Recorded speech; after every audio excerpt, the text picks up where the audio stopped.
আমরা এই জগতের মধ্যে নাই। খোদা কি কসম, আমার আল্লাহ বলেন ওয়াল আস, আমার বান্দারা ক্ষতিগ্রস্ত। ইন্নাল ইনসানা লাফি খুসর, আসরের শপথ করে আমার আল্লাহ বলেছেন ইন্নাল ইনসানা লাফি খুসর, আমার বান্দারা ক্ষতির মধ্যে রয়েছে। ইল্লাল্লাযীনা আমানু ওয়া আমিলুস সালিহাতি ওয়া তাওয়াসাউ বিল হাক্কি ওয়া তাওয়াসাউ বিস সবর। আমি সেদিকে আর যাব না। আমার আল্লাহ বলেছেন আমার বান্দারা ক্ষতির মধ্যে আছেন, কিন্তু আমার বান্দারা বুঝে না। বুঝেও অনেকে না বুঝার বান্দরে, ঠিক কিনা বলেন? বুঝেও না বুঝার বান্দরে, কারণ দুনিয়ার মোহাব্বতটা অনেক মিষ্টি, ঠিক কিনা বলেন? দুনিয়ার মোহাব্বত কি? দুনিয়া কনস্তায় মাতা ও দুনিয়া কলিল। আল্লাহ পাক কোরআনে পাকে বলেছেন দুনিয়া সামান্য দুকার সামগ্রী, কিন্তু এই সামান্য দুকার সামগ্রীর জন্য আমরা অনেক কিছু ত্যাগ করতে পারি। আমরা আমার নিজের হাতে সন্তানকে হত্যা করতে পারি। আমরা দুনিয়ার মোহব্বতের কারণে মাতাউ দুনিয়া কলিল, সামান্য আরাম আয়েশের জন্য নিজের বাবাকে মারতে পারি। সামান্য সামান্য সম্পদের জন্য নিজের মাকে মারতে পারি। সামান্য সম্পদের জন্য ভাই ভাইকে খুন করতে পারে।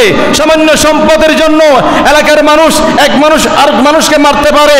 সামান্য আরাম আয়েশের জন্য, সামান্য সুখের জন্য মাতাউ দুনিয়া কলিল, সামান্য সম্পদের লোভে, সামান্য আশার লোভে, সামান্য আপনার আয়েশের লোভে, বিল্ডিং এর লোভে, যাও সম্পদের লোভে, ব্যাংক ব্যালেন্সের লোভে, সম্পদের লোভে আমরা মোহ হয়ে সামান্য হায়াতের জন্য আমরা আজীবন আবাদুল আবাদ এই আমাদের হায়াত পড়ে রয়েছে আখিরাতে, সেটাকে ভুলে গিয়ে মাতাউ দুনিয়া কলিল সামান্য দুনিয়া নিয়ে আমরা পড়ে আছি। সেকেন্ডের ভিতরে সামান্য বিষয়কে আমরা কেন্দ্র করে একজন আরেকজনকে মারতেছি। তাহলে বর্তমান সময়ে আমরা একেবারেই আল্লাহ পাকের কথা বলে গেছি, ঠিক কিনা বলেন? আমরা একেবারেই ভুলে গেছি। এই আয়াতগুলো খেয়াল করেন, এই আয়াতগুলো খেয়াল করেন। যে হাত আমার, যে পা আমার, যে চোখ আমার, যে জবান আমার, সবকিছু আমার আমার আমার আমার আমার, এটা আমার, এটা আমার, এটা আমার, এটা আমার। আমি বলবো ভাই আপনি কার? কথা বলেন না। এটা আমার, এটা আমার, এটা আমার, এটা আমার, এটা আমার, সব কিছু আপনার। তো আমি বলি ভাই আপনি কার? ওয়া ইলাইহি তুহশারুন ওয়া ইলাইহি তুরজাউন, ইন্না লিল্লাহি ওয়া ইন্না ইলাইহি রাজিউন। সবাইকে কোথায় যেতে হবে? কোথায়?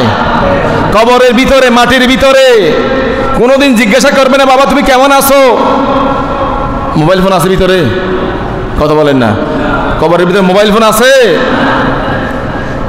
মা তুমি কেমন আছো, বাবা তুমি কেমন আছো, অন্ধকার কবরে তোমার জন্য কান্দে অন্তর, দু চোখে পানি ঝরে। চোখের পানি ঝরাতে পারবেন? জিজ্ঞাসা করতে পারবেন না বাবারে? সমস্ত সম্পদগুলো আমাদেরকে দিয়ে সিলাইবিহীন তিনটে কাপড় নিয়ে কবরে আসো, বাবা তুমি কেমন আছো? কোন উত্তর আছে?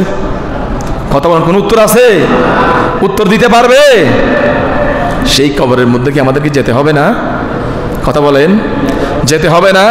বাবা গেছে, আমি সন্তান হিসাবে আমিও যাব, আমার পরে আমার সন্তান যাবে। কেউ কারো খবর নিয়ে আমার কোনো সুযোগ? কোন দুনিয়ার জন্য আমরা পাগল হলাম? কোন দুনিয়ার লোভের জন্য আমরা পাগল হলাম? আজকে ভাই ভাইকে পরিচয় দিচ্ছে না, বোন বোনকে পরিচয় দিচ্ছে না।